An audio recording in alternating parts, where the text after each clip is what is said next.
આપણે તારાઓ સુધી પહોંચવાની એ મોટી છલાંગ લગાવીએ એ પહેલાં એક છેલ્લું બહુ જ મહત્વનું પરીક્ષણ બાકી હતું. એક એવી કસોટી જેનો બધો જ ભાર એક અજાણ્યા હીરોના ખંભા પર હતો.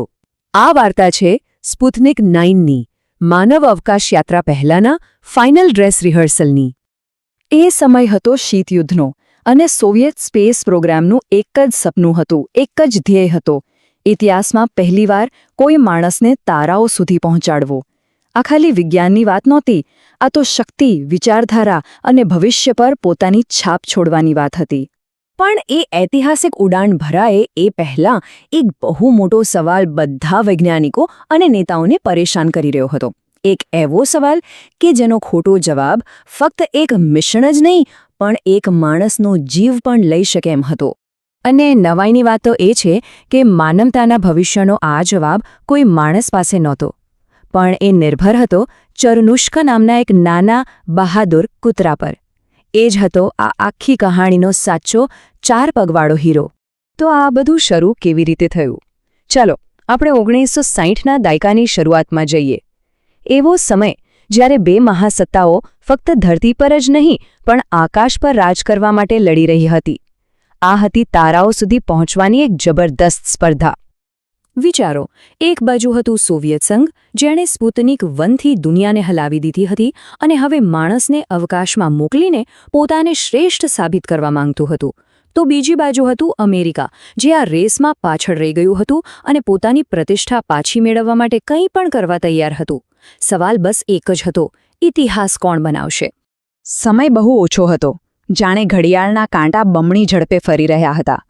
ખબર એવી હતી કે અમેરિકનો પણ પોતાના માનવ મિશનની બહુ નજીક છે. સોવિયટ માટે તો કરો યા મરો જેવી સ્થિતિ હતી.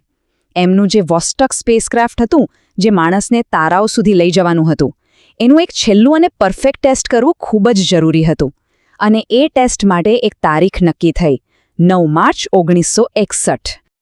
આ હાઈ પ્રેશર મિશનના કેન્દ્રમાં કોઈ ટ્રેન્ડ પાયલટ કે વૈજ્ઞાનિક નહોતો.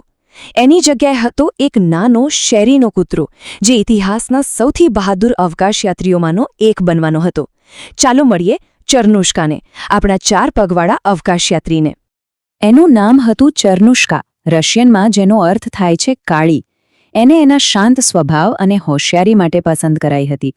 વૈજ્ઞાનિકો માટે ખાલી કોઈ ડેટા પોઈન્ટ નહોતી, એ એક જીવંત શ્વાસ લેતી જિંદગી હતી, જેનું હૃદય પણ માણસની જેમ જ ધબકતું હતું. યુરી ગાગારિન ઉડે એ પહેલાં ચરનુષ્કાએ ઉડવું પડતું.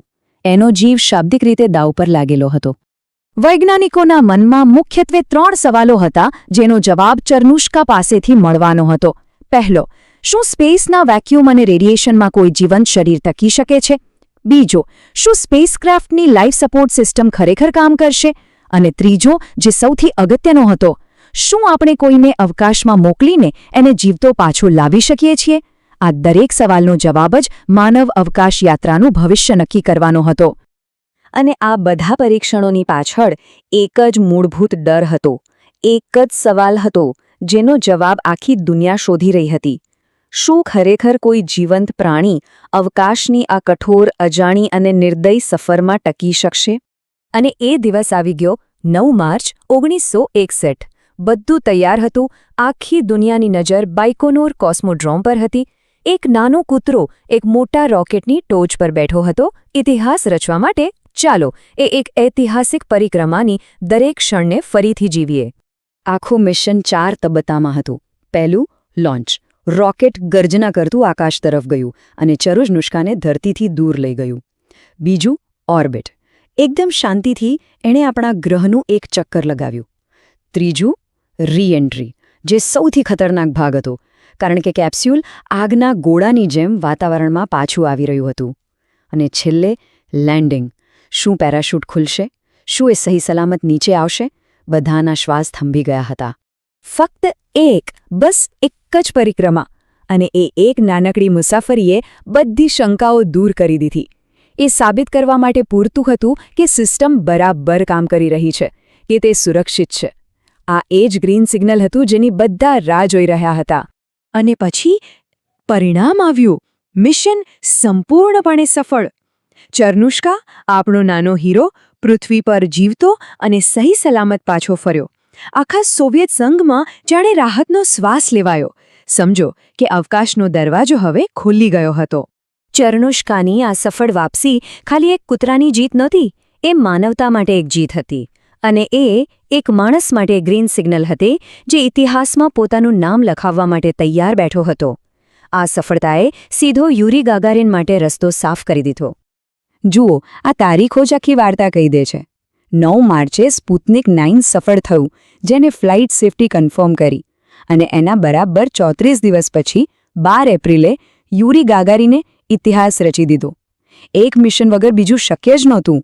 ચરનુષ્કાની ઉડાને જ ગાગારીનની ઉડાનને શક્ય બનાવી. તો આ એક ઉડાને આપણને શીખવ્યું શું? વેલ, એણે 3 એવી મોટી વાતો સાબિત કરી દીધી જેણે સ્પેસ ટ્રાવેલનો આખો નકશો જ બદલી નાખ્યો. સૌથી પહેલી અને સૌથી મોટી વાત, હા, જીવન અવકાશમાં ટકી શકે છે.